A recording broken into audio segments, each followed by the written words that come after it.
இயேசுவின் நாமத்திலே உங்கள் அனைவருக்கும் வாழ்த்துக்களை தெரிவித்துக் கொள்கிறேன். இன்றைக்கு நம்முடைய 1 கொரிந்தியர் தொடர்ச்சி பாடங்கள்ல 6வது பாடத்தை நம்ம இன்னைக்கு பார்க்க போறோம். இன்னைக்கு டாபிக் வந்து God's power in human weakness. மனிதனுடைய பலவீனத்தில் தேவனுடைய வல்லமை அப்படிங்கிற டாபிக்ல நாம பார்க்க போறோம். 1 கொரிந்தியர் 2வது அதிகாரம் 1 5வது வசனம் வரை. 1 Corinthians chapter 2 and verses 1 through 5. சரி, நம்ம இப்ப வசனத்தின்குள்ளே நம்ம போகலாம். ஃபர்ஸ்ட் 1வது 2வது இந்த 2 வசனத்துல என்ன பார்க்கிறோம் அப்படின்னா, பவுலுடைய பிரசங்கத்தின் தன்மை என்ன அப்படிங்கிறத அவர் விளக்கி சொல்றார். பவுல் வந்து தன்னுடைய பிரசங்கத்தின் தன்மை எப்படியா இருந்துச்சு அப்படிங்கிறத விளக்கி சொல்வதை நம்ம பார்க்கிறோம். அவர் சொல்றாரு, பிரியமானவர்களே, நான் உங்களிடத்தில் வந்து இறைவனை பற்றிய சாட்சியை உங்களுக்கு பிரசித்தப்படுத்திய போது பேச்சு திறனோடோ அல்லது மனித ஞானத்துடனோ வரவில்லை. ஏனெனில் நான் உங்களோடு இருந்தபோது இயேசு கிறிஸ்துவையும் அவர் சிலுவையில் அறையப்பட்டதையும் தவிர வேறு எதையும் அறியாதவனாகவே இருக்க வேண்டும் என உறுதி கொண்டிருந்தேன் என்று இந்த இடத்துல சொல்றதை நாம பார்க்கிறோம். பவுல் வந்து கொரிந்து மக்களுக்கு ஒரு முக்கியமான காரியத்தை ஞாபகப்படுத்துறார்.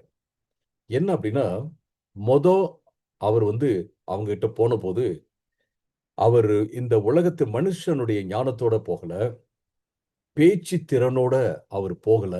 பேச்சு திறனை வச்சோ மனுஷனுடைய ஞானத்தை வச்சோ அவர் வந்து அவங்ககிட்ட பேசல. அவர் பேசிய செய்தியினுடைய முக்கியமான அல்லது மைய கருத்து என்ன அப்படின்னா, சிலுவையில அறையப்பட்ட இயேசு கிறிஸ்து அப்படிங்கிறத நாம பார்க்கிறோம்.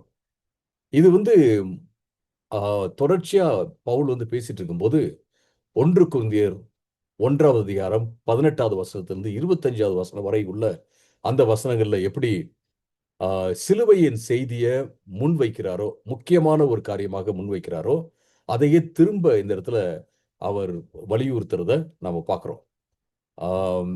சோ இந்த இடத்துல நான் வந்து ஞானத்துடன வரல, பேச்சு திறனோட வரல அப்படிங்கிறாரு. பேச்சு திறனோட ஆங்கிலத்துல பார்த்தீங்கன்னா எலக்வன்ஸ் அப்படின்னு இருக்கு. பேச்சு திறனோட நான் வரல. அந்த காலத்துல கிரேக்க கலாச்சாரத்துல பேச்சு திறனை போதிக்கிற நிறைய குருக்கள்லாம் இருந்தாங்க அப்படிங்கிறத நீங்க அது தேடி பார்த்தீங்கன்னா, கிரேக்க கலாச்சாரத்தை குறித்து நீங்க தேடி பார்த்தீங்கன்னா தெரியும். அதே போல அப்பல்லோ அப்படிங்கிற அந்த பைபிள் டீச்சர் அப்போஸ்தலர் 18வது அதிகாரம் 24வது வசனத்துல அப்போஸ்தலர் 18 நான் அப்படியே எடுத்து உங்களுக்காக வாசிக்கிறேன். அப்போஸ்தலர் 18:24ல அவரை குறித்து பேசும்போது எப்படி இருக்குன்னா, அவர் வந்து கல்விமானாக இருந்தார். அப்புறம் வேதத்துல தேறினவராக இருந்தார் என்று சொல்லி நாம பார்க்கிறோம். இதற்கிடையில் ஆம், அலெக்சாந்திரியாவை சேர்ந்த அப்பல்லோ ஒரு என்னும் பெயருடைய ஒரு யூதன் எபேசுவிற்கு வந்தான். அவன் கல்விமானும், அதே வார்த்தை இந்த எலக்வென்ட் அப்படிங்கிற வார்த்தை யூஸ் பண்ணப்பட்டிருக்கு. கல்விமானும் வேத வசனங்களில் ஆழ்ந்த அறிவுள்ளவனுமாய் இருந்தான் அப்படிங்கிறத நாம இந்த இடத்துல பார்க்கிறோம்.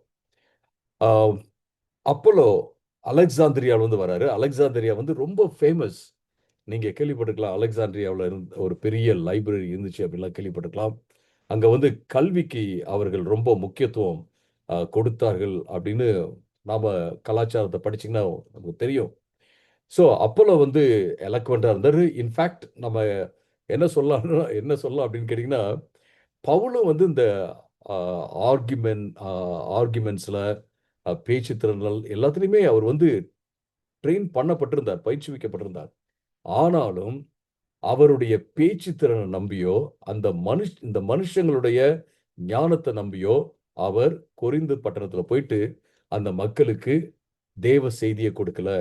எதை மையமா வச்சிருந்தார் அப்படின்னா, எதை முக்கியமா அவர் கருதினார் என்றால், அந்த மெசேஜ் என்ன? அததான் அவர் என்ன செய்றாரு? முக்கியமாக கருதினார். மெசேஜ் வந்து இயேசு கிறிஸ்து சிலுவையிலே அறையப்பட்டார் நமக்காக அப்படிங்கிற ஒரு காரியம். அது மட்டுமல்ல, இங்க மனுஷ ஞானத்திலேயும் நான் வரல அப்படின்னு அவர் பேசுவதை பார்க்கிறோம். மனித ஞானத்துடனே வரவில்லை என்று சொல்லி இந்த இடத்துல அவர் சொல்றாரு.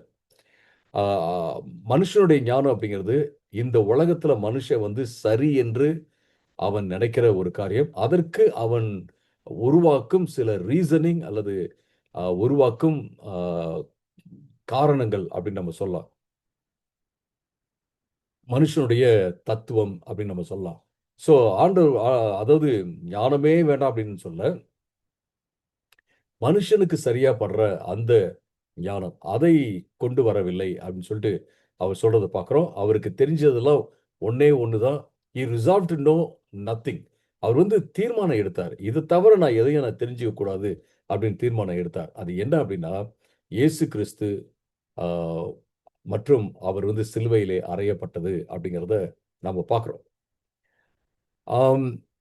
இந்த இந்த செய்தி தான், இதுதான் மையமாக இருந்து அவரை வழிநடத்தினது அப்படிங்கிறத இந்த இடத்துல முன்வைக்கிறார். கொரிந்து சபைக்கு ஆ ஞாபகம் ஊட்டுகிறார் அப்படிங்கிறத பார்க்கிறோம். ஏன்னு கேட்டீங்கன்னா, இத தான் அவங்க மறந்துட்டாங்க. இயேசு கிறிஸ்து சிலுவையில அறையப்பட்டார். இயேசு கிறிஸ்து உயிரோடு எழும்பினார்.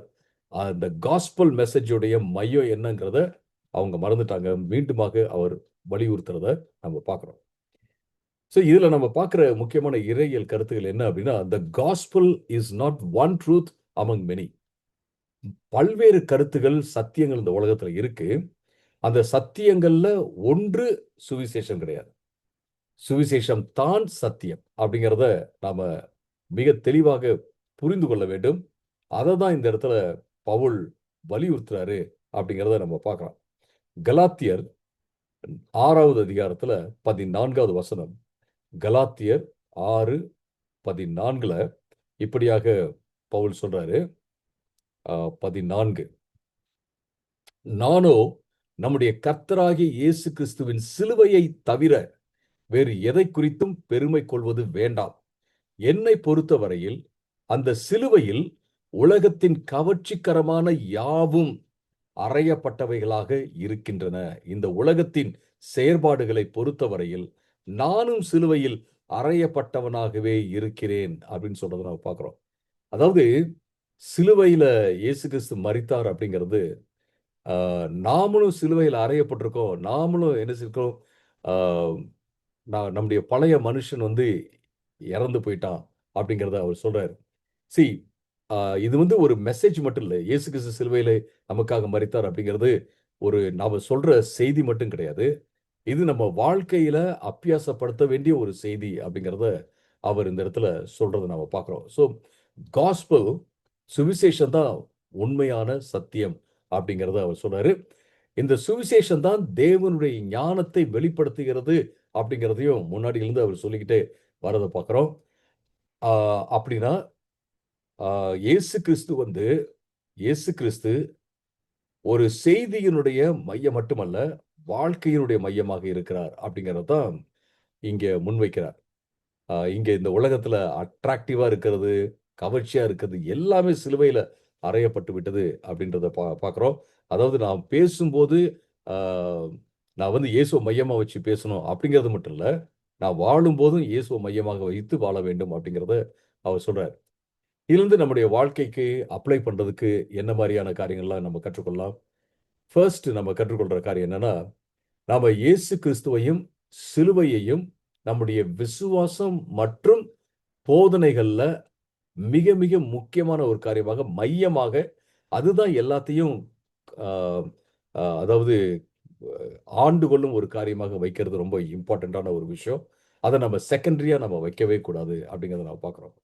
அடுத்தது வந்து நாம அ இன்டலெக்சுவலா அறிவுபூர்வமாக இம்ப்ரெஸ் பண்றதோ அல்லது அறிவுபூர்வமான காரியத்த மட்டுமே இந்த உலகத்தினுடைய அறிவுபூர்வமான காரியத்த மட்டும் நம்ம யூஸ் பண்ணி என்ன செய்யக்கூடாதுன்னா, நம்முடைய விசுவாசத்த ஆ வலுப்படுத்தவோ அல்லது மற்றவங்கட்ட ஷேர் பண்றதுக்கு நம்ம முற்படக்கூடாது அப்படிங்கிறத பார்க்கணும். இந்த உலகத்தினுடைய ஞானத்தை வைத்து, இந்த உலகத்தினுடைய வாக்குவாத திறமைகளை வைத்து நாம என்ன செய்யக்கூடாது, விசுவாசத்த மற்றவங்களுக்கு சொல்வதற்கு முற்படக்கூடாது. அப்பன்னா நம்ம அம் அப்பாலஜெட்டிக்ஸ்ன்னு ஒண்ணு இருக்கு. அப்பாலஜெட்டிக்ஸ் அப்டின்னா, ஆ லாஜிக்கலா வாதம் செய்து ஒரு சில கருத்துக்களை மக்களுக்கு முன்பாக வைப்பது. அப்படிலாம் நம்ம பண்ணவே கூடாது அப்படின்னா, அப்படிலாம் கிடையவே கிடையாது. அதாவது லாஜிக்கா நம்ம பேச தேவையில்ல. அப்புறம் கோர்வையா பேச தேவையில்ல. அ அப்படின்றத இங்க சொல்லல. அதெல்லாம் நீங்க லாஜிக்க யூஸ் பண்ணாதீங்க அப்படின்னு சொல்லல. உதாரணத்துக்கு நீங்க பார்த்தீங்கன்னா, அப்போஸ்தலர் பவுல் வந்து ஆம், அப்போஸ்தலர் 17வது அதிகாரத்துல அங்க ஒரு ஞானவான்கள் நிறைந்த தத்துவ ஞானிகள் நிறைந்த ஒரு சங்கத்துக்கிட்ட பேசார். அத்தனா பட்டணத்துல, ஆத்தன்ஸ்ல அவர் வந்து பேசுறத நாம பார்க்கிறோம். அ அங்க வந்து மிக அழகாக, தெளிவாக, லாஜிக்கலா அவங்களுக்கு தெரிஞ்ச ஒரு காரியத்திலிருந்து அவங்களுக்கு தெரியாத காரியத்துக்கு அப்படியே நகர்த்திக்கிட்டு போறத நம்ம பார்க்கலாம். அ ரொம்ப அழகா பேசுறாரு. அதேபோல ஒரு கவர்னர்ட்ட நான் நினைக்கிறேன் ஃபீலிக்ஸ் ஆர் ஃபெஸ்டஸ் அவர்ட்ட பேசும்போது பார்த்தீங்க அப்படின்னா, மிக அழகாக அவர் பேசுறாரு. அவர் சொல்றாரு, "நீ வந்து என்ன ரொம்ப என்ன கிறிஸ்டியனா மாத்திருவ போல தெரியுதே" அப்படின்னு சொல்ற அளவுக்கு அவர் பேசுறத நம்ம பார்க்கிறோம். அதாவது எப்படி நம்ம பிரசன்ட் பண்ணலாம்? எப்படி நம்ம லாஜிக்கலா பிரசன்ட் பண்ணலாம்? எப்படி நம்ம கோர்வையா பிரசன்ட் பண்ணலாம்? அப்படின்னு சொல்லிட்டு நம்ம பிளான் பண்ணி அ சொல்றது. அப்புறம் நம்ம விசுவாசத்த நாம காத்துக்கொள்றதுக்கு லாஜிக்கலா பேசுவது. இதெல்லாம் வேண்டான்னு ஸ் அ சொல்லவே இல்ல. இன்ஃபாக்ட் நீங்க பார்த்தீங்க அப்படின்னா, அப்போஸ்தலர் நடவடிக்கைகள்ல பல இடங்கள்ல பவுல் போயிட்டு ஜெப ஆலயங்கள்ல யூதர்களோட உட்கார்ந்து அ அவர் வந்து டயலாக் பண்ணார் அப்படின்னு போட்டிருக்கு. டயலாக் பண்ணார் அப்படின்னு இருக்கு. அ டயலாக் அ அப்படின்றது அங்க பார்த்தீங்கன்னா, ரீசன் பண்ணார் அப்படின்னு போட்டிருக்கு.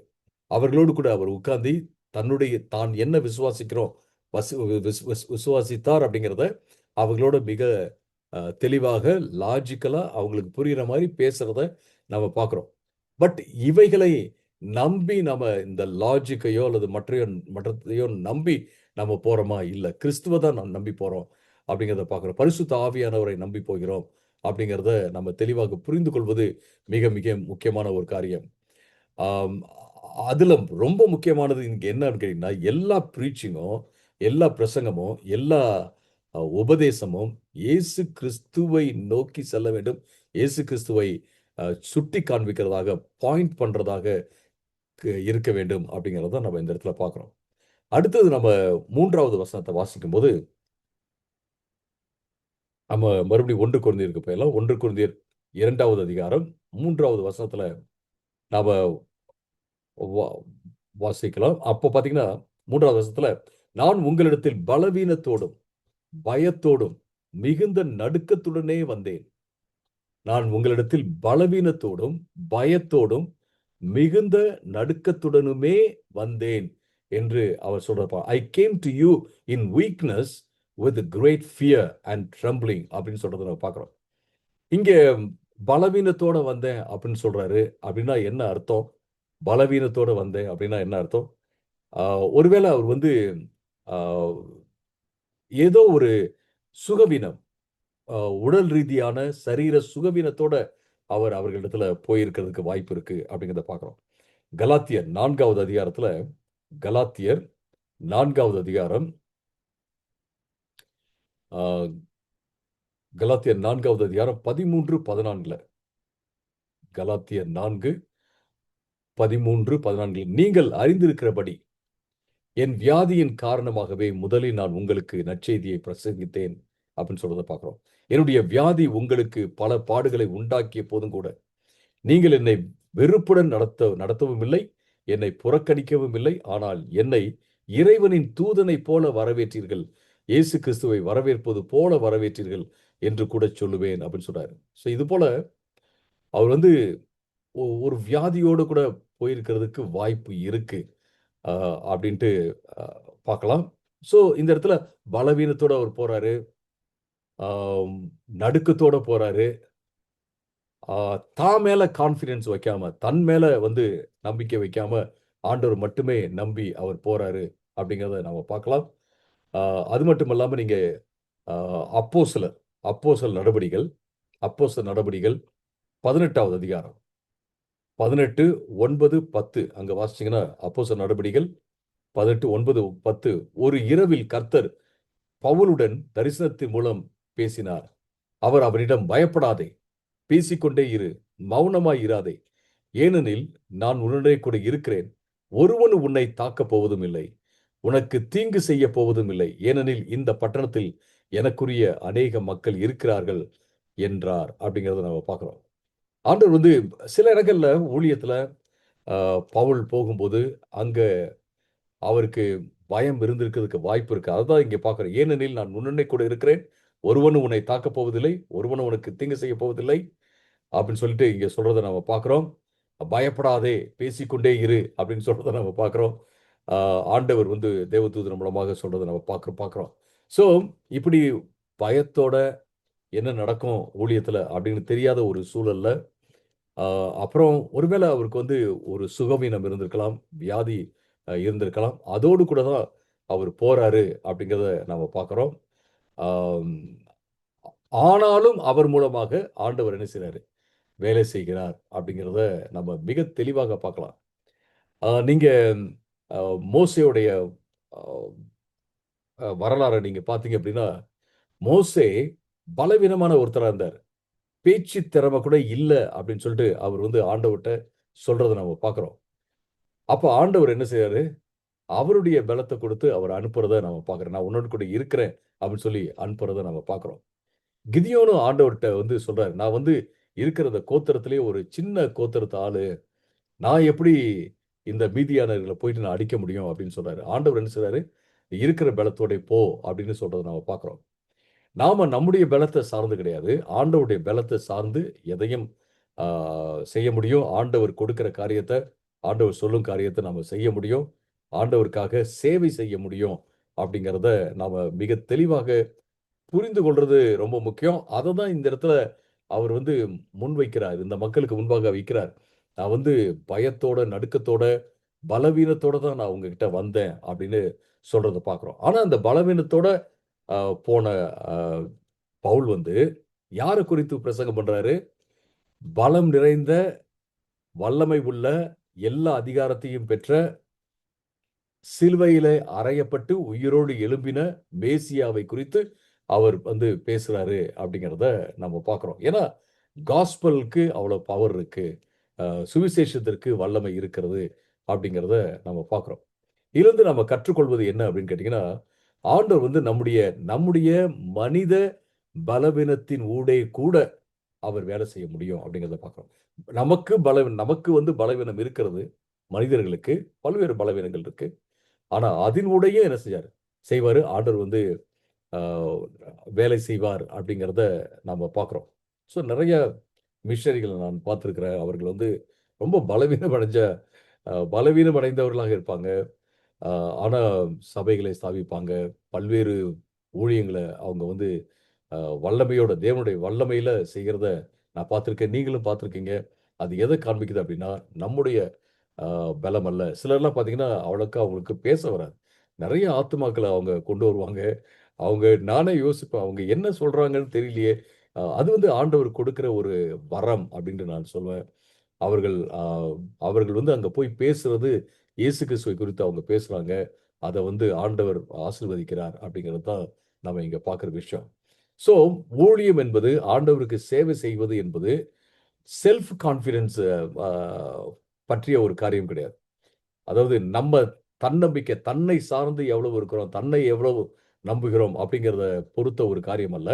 தேவனை சார்ந்து செய்யும் ஒரு காரியம் அப்படிங்கிறத பார்க்கிறோம். அது மட்டுமல்ல, நம்ம கற்றுக்கொள்ற இன்னொரு காரியம் என்ன அப்படின்னு கேட்டீங்கன்னா, பலவீனம் வந்து ஒரு தடையே கிடையாது. ஆண்டவருக்காக நம்ம சேவை செய்கிறதுக்கு பலவீனம் ஒரு தடையே கிடையாது அப்படிங்கிறத மனதிலே வைத்துக் கொள்ள வேண்டும்.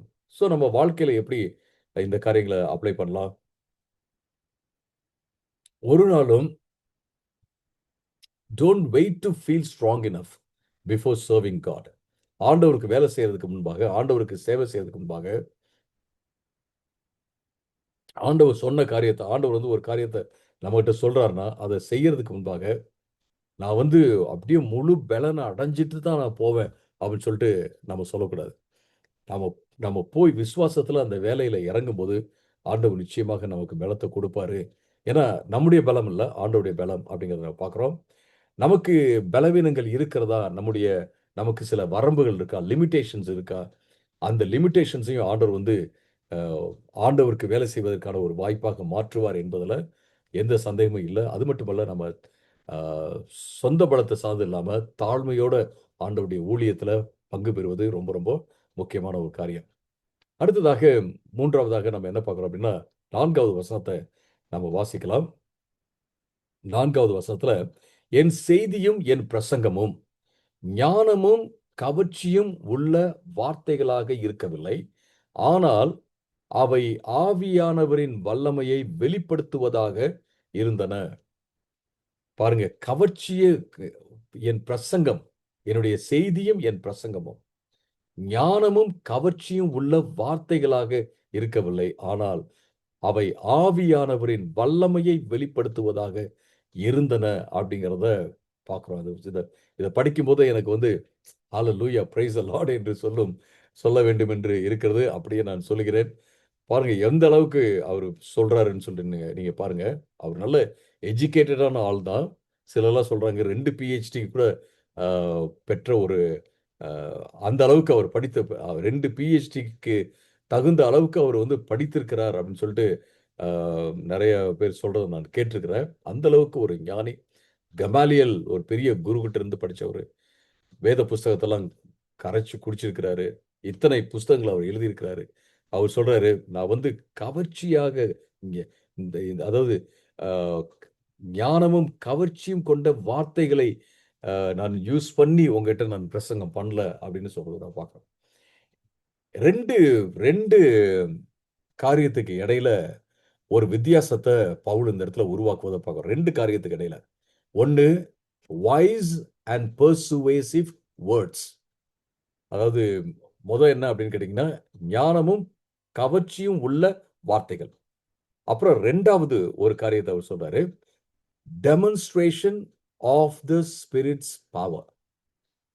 அடுத்தது என்ன அப்படின்னு கேட்டீங்கன்னா, ஆவியானவரின் வல்லமை அப்படின்னு சொல்லி ஆவியானவருடைய வல்லமையை வெளிப்படுத்தும் காரியம் அப்படிங்கிறத நான் பார்க்கிறோம். அப்ப 2 வித்தியாசமான காரியங்கள். ஒன்னு ஹியூமன் பெர்சுவேஷன், அடுத்தது பாத்தீங்கன்னா டிவைன் பெர்சுவேஷன். ஒன்று மனிதன் மற்றவங்களை அதாவது கவரும் காரியம் அல்லது அவர்கள் வந்து ஒரு காரியத்தை செய்ய வைக்க தூண்டுவது. இன்னொன்று வந்து பாத்தீங்கன்னா தேவன் மற்றவர்களை கவரும் காரியம் அல்லது ஒரு காரியத்தை செய்ய தூண்டும் காரியம் அப்படின்னு சொல்லி நம்ம பார்க்கலாம். இது ரொம்ப முக்கியம். நம்ம பரிசுத்த ஆவியானவரை நம்பி இருக்கிறோம் அப்படின்றத நம்ம பார்க்கிறோம். இங்க பாத்தீங்கன்னா ஆவியானவரின் வல்லமையை வெளிப்படுத்துவதாக இருந்தன. நான் வந்து சும்மா நான் பேசல. ஆவியானுடைய வல்லமையினுடைய வெளிப்படுத்துதலோட with demonstration of God's power, the Spirit's power. பரிசுத்த ஆவியானுடைய வல்லமை வெளிப்படுத்தப்பட்டு நான் என்ன செஞ்சேன், உங்ககிட்ட பேசினேன் அப்படின்னு சொல்லிட்டு அவர் சொல்றதை நம்ம பார்க்கிறோம். அப்ப இந்த இடத்துல வல்லமைனா என்ன அப்படிங்கறத நம்ம புரிஞ்சுக்கிறது ரொம்ப ரொம்ப முக்கியமான ஒரு காரியம். வல்லமைனா என்ன, எதை பத்தி அவர் பேசுறாரு, வல்லமைன்னு பேசும்போது எதை பத்தி அவர் பேசுறாரு அப்படிங்கறத புரிஞ்சுக்கிறது ரொம்ப முக்கியமான ஒரு காரியம். ஒரு சில வசனங்களை நம்ம வாசிக்கலாம். 2 கொரிந்தியர் 12வது அதிகாரம் 12வது வசனம். 2 கொரிந்தியர் 12 நாம வாசிக்கும் போது 2 கொரிந்தியர் 12:12ல பவுல் சொல்றாரு, நான் உங்களோடு இருக்கையில் உண்மையான அப்போஸ்தலனுக்குரிய செயல்கள் உங்களிடையே தொடர்ந்து செய்யப்பட்டன. அடையாளங்களும் அற்புதங்களும் வல்லமையான செயல்களும் உங்களுக்குள் நடப்பிக்கப்பட்டதே. சோ அப்போஸ்தலருடைய செயல்களை எல்லாம் நான் செஞ்சேன். உங்ககிட்ட நான் இருக்கும்போது அற்புத அடையாளங்கள் வல்லமையான செயல்கள் எல்லாம் நடந்தது அப்படின்னு அவர் இங்க சொல்றாரு. இன்னொரு வசனத்தை நம்ம வாசிக்கலாம். ரோமர் 15வது அதிகாரம் 13வது வசனம். ரோமர் 15:13. இங்கே பவுல் என்ன சொல்றாருன்னா, எதிர்பார்ப்பை கொடுக்கும் இறைவன் நீங்கள் அவரில் நம்பி இருக்கும் போது உங்களை எல்லா சந்தோஷத்தினாலும் சமாதானத்தினாலும் நிரப்புவாராக. அப்பொழுது நீங்கள் பரிசுத்த ஆவியானவரின் வல்லமையினால் உங்கள் எதிர்பார்ப்பில் பெருகுவீர்கள். இந்த இடத்துல நீங்க பாத்தீங்க அப்படின்னா, ஆண்டவர் வந்து அந்த மக்களை சந்தோஷத்தினாலும் சமாதானத்தினாலும் நிரப்பும் காரியத்தை அவர் வந்து பரிசுத்த ஆவியானவரின் வல்லமையினால் நடக்கிற ஒரு காரியமாக அவர் பேசுறாரு. பரிசுத்த ஆவியானவரின் வல்லமையினால் உங்கள் எதிர்பார்ப்பில் பெருகுவீர்களாக அப்படின்னு சொல்லிட்டு சொல்றதை நம்ம பார்க்கிறோம். சோ சந்தோஷம், சமாதானம் மக்களுக்கு கிடைப்பது, அதுவும் பரிசுத்த ஆவியினால நடைபெறும் ஒரு காரியமாக இருக்கிறது அப்படிங்கிறத நாம பார்க்கிறோம். இன்னொரு வசனத்த நாம வாசிக்கலாம். 1 தெசலோனிக்கேயர் 1வது அதிகாரம் 5வது வசனம். 1 தெசலோனிக்கேயர் 1வது அதிகாரம் 5வது வசனத்துல, ஏனெனில் எங்களுடைய நற்செய்தி உங்களிடம் வெறும் வார்த்தைகளோடு வரவில்லை. அந்த நற்செய்தி வல்லமையுடனும் பரிசுத்த ஆவியானவருடனும் உறுதியான நம்பிக்கையுடனும் உங்களிடத்தில் வந்தது. உங்களுக்காக நாங்களும் உங்களிடையே எப்படி வாழ்ந்தோம் என்பதும் உங்களுக்கு தெரியும் அப்படின்னு சொல்லி, அதாவது வல்லமையோட நம்பிக்கையோட ஆஹ், நற்செய்தி வந்து அவங்ககிட்ட போணுச்சு. அது எப்படின்னு கேட்டீங்கன்னா, அவர்கள் அந்த செய்தியை வாழ்ந்து காண்பித்தார்கள் அப்படிங்கிறத பார்க்குறோம். எந்த அளவுக்கு அவர்கள் அந்த செய்தியை அவங்க மத்தியில இருந்து வாழ்ந்து காண்பித்தார்கள் அப்படிங்கிறத நம்ம பார்க்குறோம். ஸோ ஒட்டுமொத்தமா நம்ம இந்த இடத்துல ஆம், நான் வந்து பரிசுத்த ஆவியானுடைய வல்லமையோடு வந்தேன். இந்த இந்த ஞானத்தோட பேச்சு திறமையோட நான் வரல அப்படின்னு சொல்லிட்டு இங்க பவுல் சொல்லும்போது, எதையெல்லாம் குறித்து அவர் பேசுறாரு அப்படின்னு கேட்டீங்கன்னா, அதாவது அற்புத அடையாளங்கள் பற்றி மட்டும் அவர் பேசல. ஆ எத எத முக்கியமா அவர் வைக்கிறார் அப்படின்னா, ஆ பரிசுத்த ஆவியானவருடைய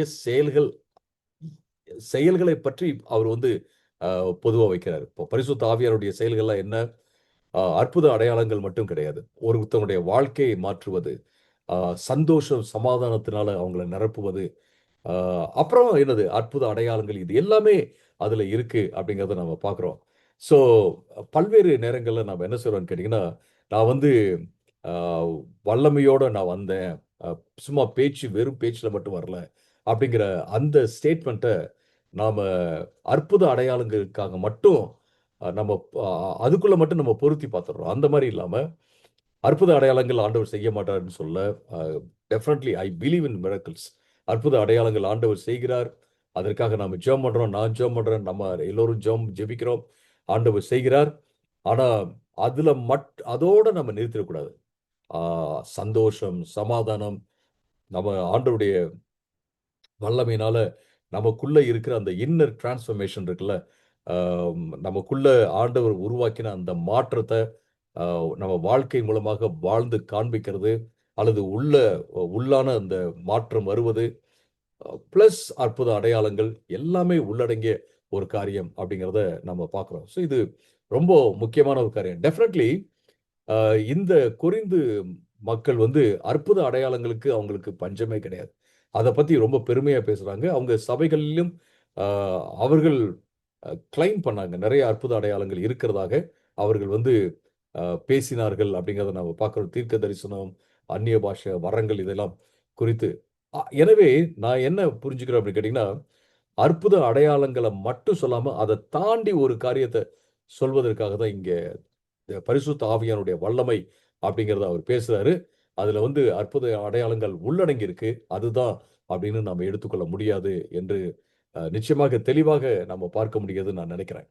இதிலிருந்து நம்ம கற்றுக்கொள்கிற இறையியல் கருத்துக்கள்லாம் என்ன அப்படின்னு கேட்டீங்கன்னா, பரிசுத்த ஆவியானவர் தான் ஆம், மக்கள ரட்சிப்புக்குள்ள கொண்டு வருவதில வேலை செய்கிற ஒருவராக இருக்கிறார். பரிசுத்த ஆவியானவர் அவர்களுக்கு அ கிருபையினால விசுவாசத்த கொடுத்து, அவர்களுக்கு அந்த அந்த திறனையும் கொடுத்து, ஆண்டவருக்குள்ள வருவதற்கான திறனையும் கொடுத்து, எபிலிட்டியும் கொடுத்து, அவர் வந்து கொண்டு வருகிறார் அப்படிங்கிறத நம்ம பார்க்கிறோம். அது மட்டுமல்ல, உண்மையான பவர் என்ன அப்படின்னா, உண்மையான அ ஒரு வல்லமை அப்படின்னா எது அப்படின்னா, அ வாழ்க்கைகள் மாற்றப்படுவது தான். வாழ்க்கைகள் மாற்றப்படுவது. ஸோ, வாழ்க்கைகள் மாற்றப்பட்டு ஆண்டவருக்குள்ள அவங்க வர்றாங்க அப்படின்னா, அது ஒரு பெரிய ஒரு காரியம். அதை குறித்து இந்த இடத்துல அவர் பேசுறார். சரி, நம்முடைய வாழ்க்கையில அ அபியாசப்படுத்துறதுக்கு என்ன மாரியான காரியங்கள நம்ம கற்றுக்கொள்ளலாம்? பரிசுத்த ஆவியானவரை சார்ந்திருப்பது எப்போதுமே பரிசுத்த ஆவியானவரை சார்ந்திருப்பது மிக, மிக முக்கியமான ஒரு காரியம். நம்ம ஆண்டவருக்காக வேலை செய்யும்போது, அ சுவிசேஷத்த மற்றவங்களோட பகிர்ந்து கொள்ளும் போது, பரிசுத்த ஆவியானவர் மேல அ முற்றிலுமாக சார்ந்திருப்பது மிக, மிக முக்கியமான ஒரு காரியம். நானு அ ரொம்ப பேசுற ஆள்லாம் கிடையவே கிடையாது. நான் வந்து ரொம்ப ரிசர்வ்டு.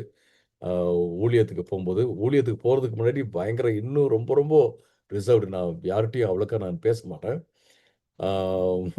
சிலர்லாம் நினைச்சாங்க மேபி இவனுக்கு ஏதோ மென்டல் ப்ராப்ளம் கூட இருக்குன்னு கூட சிலர்லாம் நினைச்சாங்க. ஏன்னா யார்ட்டையும் பேச மாட்டேன், அமைதியாக இருப்பேன். கேள்வி கேட்டால் அந்த கேள்விக்கு ஒரே ஒரு வார்த்தையில் பதில் சொல்லிட்டு நான் போயிடுவேன். ஆனால் எனக்கு க்ளோஸ் ஃப்ரெண்ட்ஸ் இருக்காங்க 2 3 பேர். அவங்கக்கிட்ட உட்காந்துருக்கும்போது பார்த்தீங்கன்னா ஜோக் அடிப்பேன், எல்லாமே பேசுவேன். எனக்கு வந்து மற்றவங்களோட பேசுகிற அளவுக்கு அந்த ஸ்கில் எனக்கு இல்லை. பட் நான் ஊழியத்துக்கு வந்ததுக்கப்புறம் எப்படி நான் மற்றவங்ககிட்ட பேசுறதுன்னா, நம்ம பேசி தான் ஆகணும். ஊழியத்தில நீங்க மற்றவங்களோட பேசணும். கவுன்சிலிங் குடுக்கணும். காஸ்பல் ஷேர் பண்ணணும். ஸோ இது இது எல்லாத்தையும் ஆண்டவர் வந்து என்ன செய்ய வச்சார். நான் பைபிள் காலேஜ்ல சேர்ந்தபோது, வெளியில ஊழியத்துக்கு நான் போம்போது, நான் ஆண்டவர்ட்ட நான் ஜெபம்ட்ட ஆண்டவரே எனக்கு எப்படி பேசுறதுன்னு எனக்கு போதியுங்க. ஆ அ எப்படி ஒரு கான்வர்சேஷன கேரி பண்றது? அந்த கான்வர்சேஷன்ல எப்படி இயேசுவ பத்தி சொல்றது? அப்படின்னு எனக்கு சொல்லுங்க அப்படின்னு சொல்லிட்டு நானு ஜெபம் பண்ணுவேன். ஆண்டவர் வந்து நெறைய எனக்கு உதவி செஞ்சிருக்காரு. அ என்னுடைய என்னுடைய அ எனக்கு அறிவுக்கு எட்டாத அளவுக்கு படிச்சவங்க, அ மேதைகள்னு சொல்லலாம். சயின்டிஸ்ட்ஸ் இவங்கட்டலாம் கூட பேசுறதுக்கு ஆண்டவர் வந்து என்னுடைய ஊழியங்கள்ல பெரிய பெரிய கல்விமான்கள்ட்ட பேசுறதுக்கு ஆண்டவர் உதவி செஞ்சிருக்கிறாரு. டெஃபினெட்லி அது ஆண்டவருடைய கிருபை மட்டும்தான். பரிசுத்த ஆவியானவருடைய வல்லமை. அவர்கள எல்லாம் பேசினது போல நெறைய பேர் ஆண்டவருக்குள்ள வந்திருக்கிறாங்க. ஆ என்னையும் ஆண்டவர் வந்து பயன்படுத்தியிருக்கிறார். உங்களையும் பயன்படுத்துகிறார். நம்மை பயன்படுத்துகிறார். பயன்படுத்துவார். பயன்படுத்திக் கொண்டே இருப்பார். நாம என்ன செய்யணும்னா, நாம அவரை முழுவதுமாக சார்ந்திருக்க வேண்டும். இது ரொம்ப இம்பார்ட்டன்ட். அது மட்டுமல்ல, நாம வந்து பரிசுத்த ஆவியானவர சார்ந்து அ மக்கள்ட்ட நாம அ அதாவது மக்களிடத்துல ஊழியம் செய்யும்போது, we have to look for transformation, not just intellectual agreement. அதாவது அறிவு சார்ந்து அவங்க, சரி, சரி பரவால்ல நீங்க சொல்றது எனக்கு புரியுது. ஆமா, இட் மேக்ஸ் சென்ஸ் அப்படின்னு சொல்றதுக்கு மட்டுமல்ல, அவர்கள் வாழ்க்கை மாறி, அவர்கள் வந்து ஆண்டவர்ட்ட வரணும், அவருடைய வாழ்க்கை மாறணும் அப்படிங்கிறது தான் நம்முடைய நோக்கமாக இருக்க வேண்டும் அருமையானவர்களே. நமக்கு வந்து எவ்வளவுதான் டெக்னிக்ஸ் இருந்தாலும், மெத்தட்ஸ் இருந்தாலும், பரிசுத்த ஆவியானுடைய வல்லமை இல்லாம, நாம ஆண்டவருக்காக வேலை செய்ய முடியாது. ஆண்டவருக்காக ஊழியம் செய்ய முடியாது. நம்ம சுவிசேஷத்த மற்றவங்கட்ட ஷேர் பண்ண முடியாது. அப்படிங்கிறத நம்ம பார்க்கிறோம். ஓகே. அடுத்தது 5வது வசனத்த நம்ம பார்க்கலாம். 1 கொரிந்தியர் 2வது அதிகாரத்துல 5வது வசனத்த, நான் உங்கள் விசுவாசம் மனித ஞானத்தில் தங்கியிருக்காமல், இறைவனின் வல்லமையிலே தங்கியிருக்கும்படியாகவே நான் இப்படி நடந்து கொண்டேன் அப்படின்னு சொல்றார். சி இங்கே வந்து பவுல் வந்து ஒரு பேட்டர்ன், ஒரு எக்ஸாம்பிள செட் பண்றார். என்ன எக்ஸாம்பிள் செட் பண்றார்ன்னா, நான் எப்படி மனிதன் ஞானத்துல நான் சார்ந்து இருக்கலையோ, நான் மனிதன் ஞானத்துல தங்கி இருக்கலையோ, அதே போல நீங்களும் மனித ஞானத்தில் தங்கி இருக்காமல், இறைவனுடைய வல்லமையில் தங்கி இருக்க வேண்டும் என்பதற்காக தான் நான் என்ன செஞ்சேன், இப்படி நான் செஞ்சேன் அப்படின்னு சொல்றாரு. நல்ல இன்டென்ஷனலா பிளான் பண்ணி அதாவது இப்படித்தான் நாம இருக்கணும். இப்படித்தான் நாம யார்ட்ட போயிட்டு நம்ம ஊழியம் செய்றோமோ அவங்களும் இருக்கணும்னு சொல்லிட்டு ஒரு நோக்கத்தோட அவர் சொல்றத நாம செய்றத பார்க்கிறோம். So that your faith might not rest on human freedom, but on God's power அப்படின்னு சொல்றத பார்க்கிறோம். இது வந்து பவுலுடைய ஊழியத்தின் நோக்கத்தையே சொல்ற ஒரு வாக்கியமாக இருக்கிறது. ஏன் அப்படின்னா, மனிதனுடைய ஞானம் வந்து நிலையா இருக்காது. அது வந்து பெர்சனாலிட்டீஸ தான் சார்ந்திருக்கும்.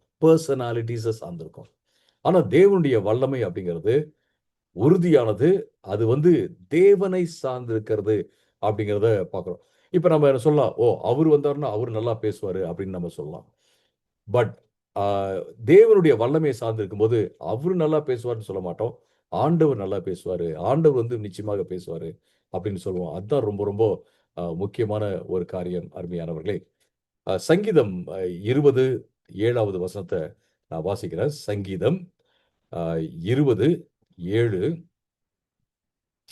ரொம்ப அழகான ஒரு வசனம். சிலர் தேர்களிலும், ரதங்களிலும் அப்படின்னு இருக்கு. சிலர் தேர்களிலும், சிலர் குதிரைகளிலும் நம்பிக்கை வைக்கிறார்கள். ஆனால் நாங்களோ நமது இறைவனாகிய யெகோவாவினுடைய பெயரிலேயே நம்பிக்கை வைக்கிறோம். பெயரிலேயே அப்படின்னா, அவருடைய குணம், அவருடைய கேரக்டர், ஆண்டவருடைய கேரக்டர். அததான் நாங்க என்ன சொல்றோம், நம்புறோம். அ தேர்களையோ, ரதங்களையோ, குதிரைகளையோ, நாங்க நம்பவில்லை என்று சொல்றத நம்ம பார்க்கிறோம். சி ஆ இதிலிருந்து நம்ம கற்றுக்கொள்கிற இறையியல் கருத்துக்கள் என்ன அப்படின்னா, ஆண்டவர் நம்மை ரட்சிக்கிற அதாவது ஆண்டவர் நம்மை ரட்சிக்கப்படும்படியாக ஆண்டவர் மேல வைக்கிற அந்த விசுவாசம் வந்து, ஆண்டவருடைய செயல மட்டும் தான் சார்ந்து இருக்கணுமே ஒழிய, மனுஷனுடைய பெர்சுவேஷன் மனுஷன் வந்து எந்த அளவுக்கு கவரும்படியாக பேசுகிறான் என்பத வைத்து அது இருக்கவே கூடாது. ஆம் டெஃபினெட்லி நான் ரட்சிக்கப்பட்டது வந்து யாரும் என்கிட்ட வந்து பெர்சுவேசிவா பேசிலாம் கிடையவே கிடையாது. இன்ஃபாக்ட் வந்து என்னுடைய நண்பன் ஆ சும்மா சும்மா என் பிரேயர் மீட்டிங் வா வான்னு கூப்பிட்டுருப்பான். தொல்ல தாங்க முடியல. சும்மா நம்ம போயிட்டு வரலாம் அப்படின்றதுக்காக தான் நான் போனேன். ஆனா அங்க பரிசுத்த ஆவியானவர் என்னை தொட்டார். அதனால நம்ம வந்து லாஜிக்கா பேசக்கூடாது அப்படின்லாம் நான் சொல்லல. அப்பாலஜெட்டிக்ஸ்ன்னு ஒரு இது நான் சொன்னேன் இல்லைங்களா? நம்ம வந்து தற்காப்பு தம்முடைய த நம்முடைய அ போதனைகள டிஃபெண்ட் பண்ணி அ பேசலாமா லாஜிக்கா? அதுலலாம் தப்பே கிடையாது. அது அது தேவைன்னு நான் சொல்வேன். அது தப்பு கிடையாது. பட் நம்ம லாஜிக்க மட்டும் நம்ம சார்ந்து இருக்கக்கூடாது அப்படின்றது தான் இங்க அ நம்ம பார்க்குற விஷயம். அதேபோல சபை வந்து இன்றைக்கு இருக்கிறது என்றால், அது தேவனுடைய வல்லமையினால தான ஒழிய, மனுஷனுடைய அறிவினாலேயோ, ஞானத்தினாலேயோ கிடையாது. உண்மையான விசுவாசம் என்பது தேவனை மையமாகக் கொண்டது, மனிதனை மையமாகக் கொண்டது அல்ல. இதெல்லாம் நாம இப்படிப்பட்ட இறையியல் கருத்துக்கள நம்ம இதிலிருந்து கற்றுக்கொள்கிறோம். ஆம். இப்ப நம்ம வாழ்க்கையில இத எப்படி பயன்படுத்தலாம் அப்படின்னா, நம்ம விசுவாசம் எத சார்ந்து இருக்கு அப்படின்னு நாம கேள்வி கேட்கிறது ரொம்ப முக்கியமான ஒரு காரியம். நம்மை சார்ந்து இருக்கா? அல்லது தேவன சார்ந்து இருக்கா? அது வேற யாராவது ஒரு மனுஷன சார்ந்து இருக்குதா? அப்படின்னு நம்ம கேட்கிறது ரொம்ப முக்கியமான ஒரு காரியம்.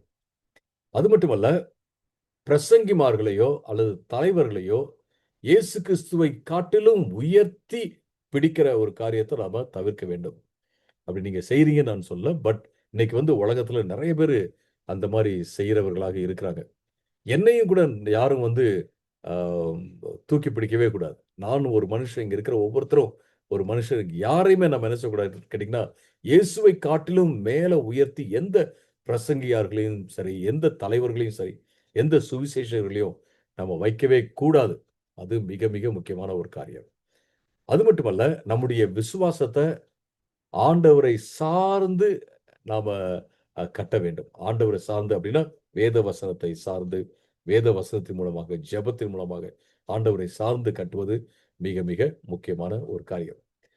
ஸோ, இப்ப அ கன்க்ளூஷனா முடிவாக என்ன சொல்லலாம் அப்படின்னு கேட்டீங்கன்னா, உண்மையான செய்தி வந்து உண்மையான செய்தி மக்களுக்கு நம்ம சொல்லப்போற, சொல்ல வேண்டிய உண்மையான செய்தி வந்து சிலுவை பற்றிய செய்தி. சிலுவை பற்றி அப்படின்னா, அதுல வந்து இயேசு உயிர்த்தெழுந்தார் என்பதும் உள்ளடங்கியிருக்கு.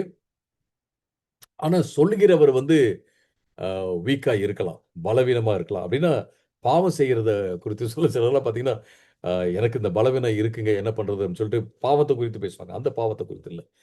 ஒருவேள ஒரு வியாதி அல்லது சுகவீனம் அல்லது சரீர பலவீனம் இருக்கிறதுக்கு வாய்ப்பு இருக்கு. அப்படி இருக்கலாம். ஆனா பரிசுத்த ஆவியானுடைய வல்லமையோட அவரு வந்து ஊழியம் செய்றாரு அப்படிங்கிறத பார்க்கிறோம். அப்படி நம்ம பரிசுத்த ஆவியானவருடைய வல்லமையில நம்ம ஊழியம் செய்யும்போது, ஆ என்ன நடக்கும் அப்படின்னா, வாழ்க்கைகள் மாற்றப்படும். நாம இன்னும் மாறுவோம். ஆ நாம வந்து ஆண்டவர் மேல வைத்திருக்கிற விசுவாசத்த ஆண்டவர் வந்து நிச்சயமாக கனப்படுத்துவார் அப்படிங்கிறத நம்ம பார்க்கிறோம். இது ரொம்ப முக்கியமான ஒரு லெசன்